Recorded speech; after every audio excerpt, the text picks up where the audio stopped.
Welcome sa Dries TV. Kung interesado ka sa ganitong news, huwag kalimutang isubscribe ang ating YouTube channel. Maraming salamat! Welcome po ulit sa ating panibagong update tungkol kina Kim and Paolo Abilino. Sa bawat update natin, tatalakayin natin ang mga pinag-uusapan sa mundo ng social media tungkol kina Kim and Paolo Abilino. Kaya naman kung hindi pa po kayo nakasubscribe dito sa ating channel nako, i-click nyo na po yan and isama nyo na din ang bell button. So ayun, welcome back again sa ating YouTube channel mga kakimpaw, and sa update natin ito ang pag-uusapan natin ay tungkol sa mga importanteng ganap kina Kim and syempre kay Paolo Abilino. Meron na naman po akong bagong ayuda para sa inyong lahat. Pero bago yan, hayaan nyo muna pakinggan nyo ang mga komentong napili natin. Galing yan sa mga previous update natin, okay? Una komento mula po ito kay Cora Celestino. Sabi niya, sa simula pa ang director na yan, may favoritism. Catherine B, she doesn't want to use Kim. Remember, the director ang nag-try to hold the last movie of Kim Pao May Love Will Make It Disappear. She's the one recorrect some scene movie kaya SM move the playdate to March 26. She wanted her to be pairing with Kat Den and Paolo. Maybe that the same director na ayaw kay Kim. So maraming salamat sa komento. Ginang Cora Celestino. So wala akong alam na siya po ang dahilan kaya na-move yung playdate ng My Love Will Make It Disappear na dapat ay February 12, no? Tama ba ako? Correct me if I'm wrong. Tapos, naging March mga kakimpaw. So kahit anong gusto po ng director na i-partner si Paolo Abilino sa iba mga kakimpaw, alam naman natin na tatanggi at tatanggi yung may katawan dyan, diba? Hindi porket management, porket director, sasang-ayon na lang, diba? Or papayag na lang sa gusto ng iba. Naging tao pa tayo, diba? Kung tayo ay papayag na lang at oo ng oo sa desisyon ng iba. So si Paolo Abilino, pag sinabi niyang ayaw niya po. Hindi po yan makukumbinse. Pag ayaw niya po. So maraming salamat sa komento. Ginang Cora Celestino, God bless and mabuhay po kayo. At ang next comment ay mula naman po kay Ginang Nenita. Sabi niya, Dries, thank you sa palaging pagdepend mo sa Kim Pao dahil may ibang fans ng Kim Pao na hindi pa gaanong solid at madami silang papaniwala na mga bashers na mga gawa-gawa nilang issue para masira ang Kim Pao. Ako, Dries, kahit ano pang mga pagsira gawin nila, hindi ako matitinag sa paniwala ko kay Paolo. Tinitindigan ko ang sinabi ni Paolo noon na gustong-gusto niya si Kim at malaki ang paghahanga niya kay Chinita. At maraming ebidensya yon sa mga camera, Dries. Marami pang message si Paolo noon sa account niya na sinusundan niya ang live ni Chinita. Sila ang nag-suggest ng tandem nila na Kim Pao.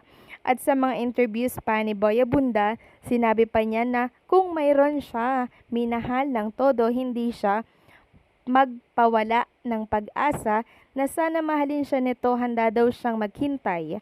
Alam ko, Dries, na si Kim yun. Sabi pa ni Paolo lately sa detector test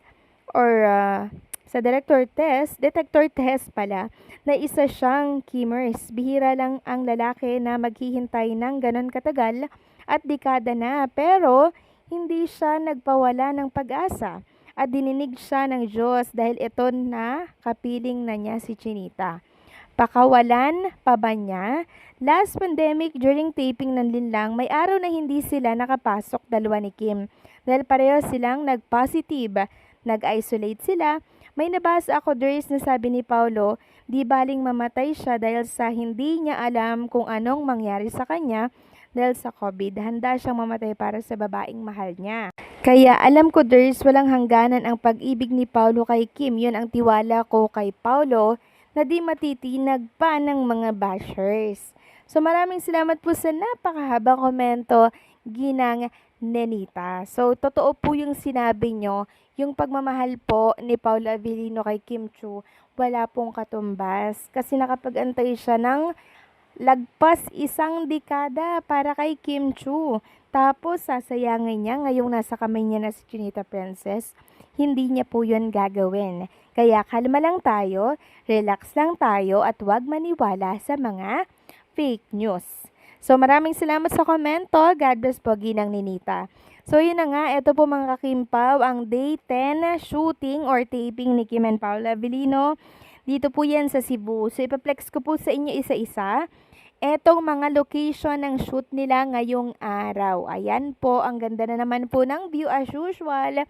Pares na pares pa din ng mga nakaraan po na location po ng taping nila. Ito, may pagbabago lang po ng konti, mga kakimpaw. Ayan, ang ganda po ng location, di ba? So, nangangalaghati na po sila, mga kakimpaw, and malapit-lapit na rin nating makita, no? Si Chinita Princess dito sa It Showtime. Yun ay kung siya po ay makakabalik po agad ng Manila. Next topic naman, pag-usapan natin itong naging paramdam ni Paulo Avellino sa kanyang Facebook account. Yes po mga kakimpaw, isa po ito sa pinag-uusapan ngayon ng Kimpaw Nation. Paano ba naman? Meron pong in-upload itong si Paulo Avellino sa kanyang Facebook account na picture nila ni Chinita Princess, tapos nakapangkasal. Lahat nakapangkasal yung mga in-upload niyang picture. So, parang nasa 6 na picture to mga kakimpaw eh. Tapos, marami nga nagtatanong, bakit kaya pang mga kasal yung in-upload ni Paulo Avellino? Nakakaisip na kaya si Paulo Avellino na gusto niya nang mag-settle kay Chinita Princess? Ilan lamang yan sa mga katanungan po ng mga Kimpaw Nation natin. Tulad ng sabi ni Kat, sabi niya, sa dami ng picture niyo, boss, bakit wedding pics po? Oo nga eh, medyo napapaisip din ako dun eh. Baka gusto nang lumagay sa tahimik ni Paulo Avellino, 'di ba? Ito ay diluluko lang naman, mga kakimpaw.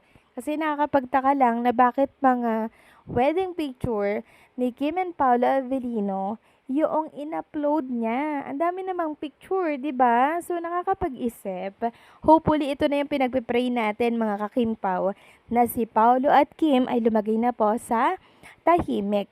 Sana lang, mga kakimpaw, hindi ko naman siya inuutusan.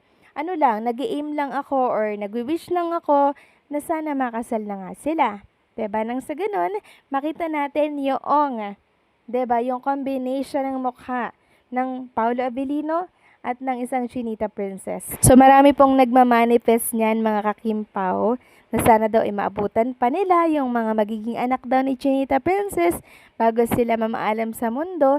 Kaya ako, minamanifest ko din na sana ibigay ng mas maaga nang sa ganun itong mga seniors natin na listener ngayon, makita nila, 'di ba? Yung lahi po ni Kim and Paula Avellino. Hopefully, mga kakimpaw, na naiisip na ni Paula Avellino yung pagsisettle with Chinita Princess. O, 'di ba? Kayo ba, mga kakimpaw? Sa tingin ninyo, bakit kaya ito yung mga pinost ni Paolo Avellino? Please comment down below, dali, babasahin ko po yan. So, paano hanggang dito na lamang pong update natin. Maraming salamat sa patuloy na pagsuporta.